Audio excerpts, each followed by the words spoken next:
Here is a chipping demonstration I did recently. On the left hand side are a lot of the areas that I see in golfers that I coach today, and on the right hand side is something that we're all working towards. Hopefully a lot of golfers that are watching this will see some similarities and some improvements to work on.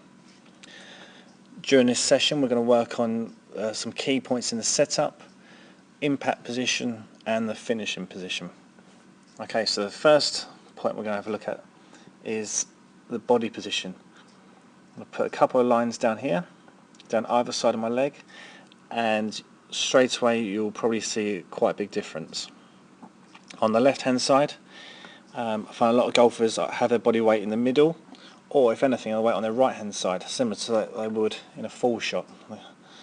Whereas on the right hand side, I've got my body weight over to the left, almost look like I'm hitting up against a solid wall. That's going to help me hit a steeper angle of attack into the ball and keep it a little bit cleaner, a little bit sharper, and not hit as many thins or fat shots as I would tend to do if I was set up on the left hand side. The next aspect to look at is the spine position. On the left you can see that I'm actually tilting away from the ball. This is okay in a full swing because our body weight and swing is moving so fast, that tends to happen. In chipping the swing is much slower, so on the right hand side I've got my spine much more vertical, which again is going to keep me more stable, more consistent, and again keep that club head coming into the ball much steeper and not as shallow compared to the golfer on the left hand side. Final aspect to look at in the setup is the relationship between my hands and the golf ball. On the left my hands are in line with the ball. On the right hand side my hands are ahead of the ball. This is again a key point. I want to try and keep my hands ahead of the club head throughout the swing. If my hands are in line with the ball or behind slightly, it creates over rotation in the wrists and creates a lot of thin shots or fat shots.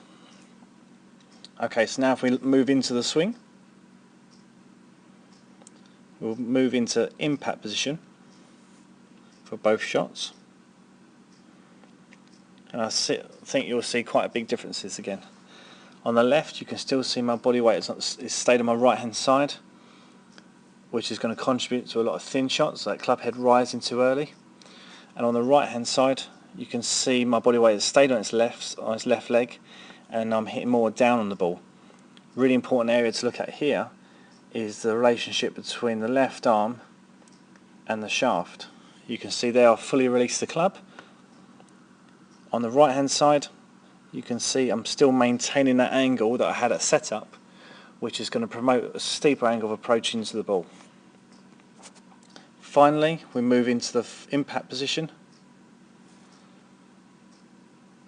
and on the left hand side, this is what I see with a lot of golfers, is the left hand is now broken down and there's a massive change of direction between the left arm and shaft. Body weight is still on the right hand side, and there is a subtle lifting of the left toes coming through the ball. Just again the sign of weight staying on the right hand side. Whereas if we look onto the right hand picture, you can see my left foot is flat on the floor, my right knee has actually kicked in slightly, and the left arm and the shaft is near enough in a very straight position. Overall I look more stable, I look more comfortable with the position on the right hand side, and the more chips I'm going to have with this setup, I'm going to be more consistent, I'm going to be closer to the hole, and my scores are going to be lower.